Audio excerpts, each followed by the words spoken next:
सास बहू का लिव इन रिलेशन। नेहा खुले विचारों वाली लड़की थी। अरे नेहा, क्या दिन में सोती है?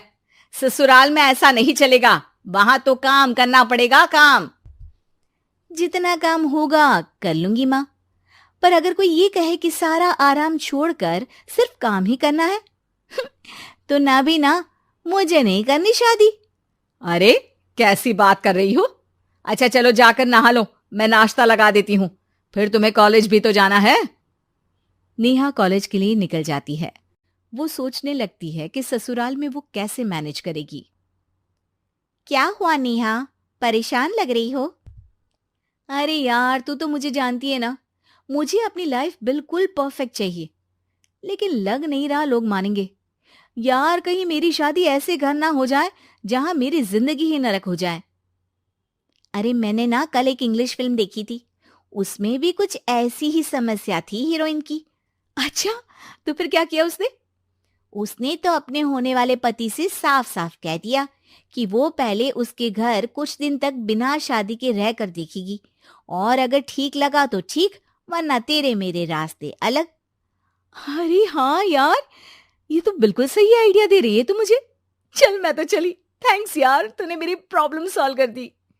ये बोलकर नेहा खुशी खुशी वहां से निकल जाती है, लेकिन पीछे से उसकी सहेली कहती है, अरे नेहा, नहीं नहीं, कुछ नहीं सुनना मुझे।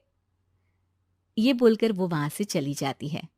हे भगवान, पूरी बात सुने बिना ही चली गई। अरे वो तो विदेशी फिल्म थी, वहां सब चलता है, लेकिन ये तो भारत है, सभ्यता और संस्कारों वाला देश, जहां शादी से पहले लड़की को ससुराल में नहीं रखा जाता। खैर, नेहा मस्त होकर घर आती है। नेहा, कल तुझे लड़के वाले देखने आने वाले हैं, और हाँ, इस बार कोई बहाना नहीं चलेगा।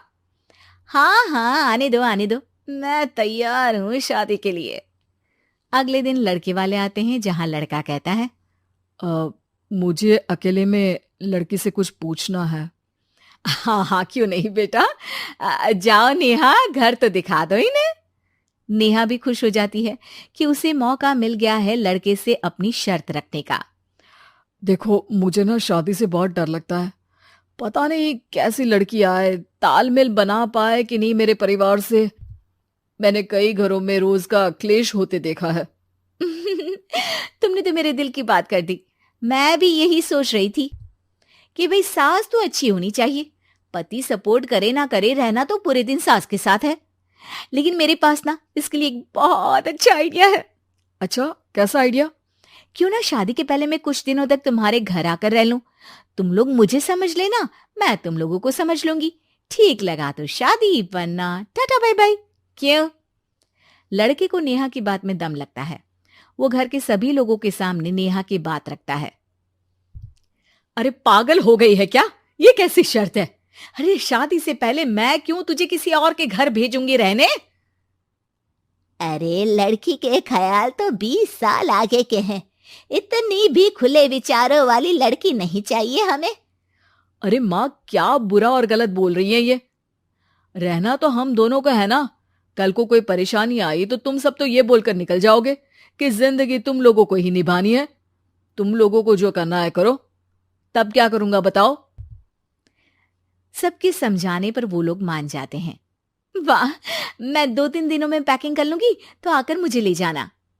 और नेहा पहुंच जाती है विशाल के घर। आओ आओ, ये रहा तुम्हारा कमरा। इस घर में तुम एज अ गेस्ट रहो, लेकिन माँ तुम्हें बहू की तरह ही ट्रीट करेंगी, और तुम भी उन्हें सास की तरह ही रखना। बस फिर क्या था, शुरू हो जाता है लिव इन सास बहू का ड्रामा। अरे चाय तो बना दे बहू। जी सासू माँ, अभी लाई। नेहा चाय लेकर आती है कि बस चाय लेकर आई हो, इसके साथ पकोड़े भी ले आती। लेकिन आपने तो बताया ही नहीं कि आपको चाय के साथ पकोड़े भी चाहिए। हाँ हाँ, अब तो पता चल गया ना। रात को खाना खाने के बाद नेहा किचन में खटर पटर कर रही होती है। क्या हो रहा है वहां नेहा? माँ जी, मैं ना रात को अदरक वाली चाय पीकर सोती हूँ, ये मेरी आदत है। अच्छा, तो जरा मेरे लिए भी बना देना। दोनों सास बहू रात को चाय पीती हैं।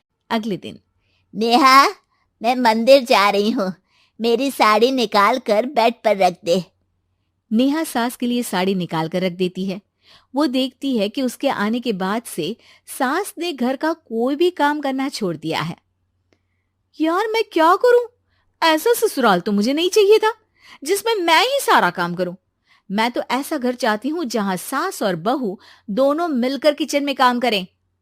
हे भगवान, रात को चाय पी ली, पेट में गैस बन गई, अब तो चला भी नहीं जा रहा है। मुझे तो ऐसी बहू चाहिए जो हेल्थ के प्रति कॉन्शियस हो, क्योंकि वो ठीक रहेगी तभी तो मैं ठीक रहूंगी। दोनों समझ जाती हैं कि वो लोग एक दूसरे के लिए नहीं बने हैं। अगले दिन, नेहा, जरा चाय तो ले आना। नेहा चाय के साथ चिला भी बनाकर ले आती है। सास खा पीकर सो जाती है। अगली सुबह, तेरी बुआ सास आ रही है, उसे मैंने तेरे बारे में बताया है। तभी वहां गंवार से एक महिला आ जाती है। चलो यहां से निकलो, कुछ नहीं है खाने के लिए, जाओ। ए नेहा, तमीज से बात करो, ये मेरी ननद यानी आशीष की बुआ है। हाय रे दैया, इतनी आकड़ वाली लड़की! अरे यही है ना जो शादी से पहले ही आकर बस गई है यहाँ पर। बस नहीं गई हूं, बसना है या नहीं ये डिसाइड करने आई थी, लेकिन इन लोगों के रिश्तेदार इतने गंवार हैं तो मैं तो ना कर रही इस घर में शादी। अरे भाभी, और क्या कमी थी हमारे आशीष में जो आपने ऐसी लड़की की शर्तों को मान लिया? अरे वो तो आशीष के कहने पर मैं झुक गई, वरना ऐसी लड़की को तो मैं घर में घुसने भी ना दूं। हेलो, ऐसी लड़की कैसी लड़की? हाँ, बिना समझे बुझे शादी कर लूं? अब तो समझ गई ना कि हम लोग गांव के हैं। भाभी को खाट पर सोना और रिश्तेदारों का गांव से आना जाना तो लगा ही रहना है इस घर में। हाँ हाँ, मैं तो किसी मॉडर्न घर में शादी करूंगी। ये बोलकर नेहा वहां से चली जाती है। अपने घर में आकर नेहा कहती है, ना मां ना, लिव इन में रहकर देख लिया, ये गांव के लोगों का कोई भरोसा नहीं है। खैर, नेहा की शादी एक मॉडर्न घर में हो जाती है, जहां सास कहती हैं, हे नेहा, मैं टेनिस खेलने जा रही हूं, आओ तो जूस बनाकर रखना, और हाँ, वॉलनट्स और ओट्स भी बना लेना। जी माँ। माँ मॉम बोलो डार्लिंग, माँ इज ओल्ड फैशन। बेचारी नेहा सर पर हाथ रख लेती है। हे भगवान, ये सास तो सास ही होती है, गांव की हो या शहर की।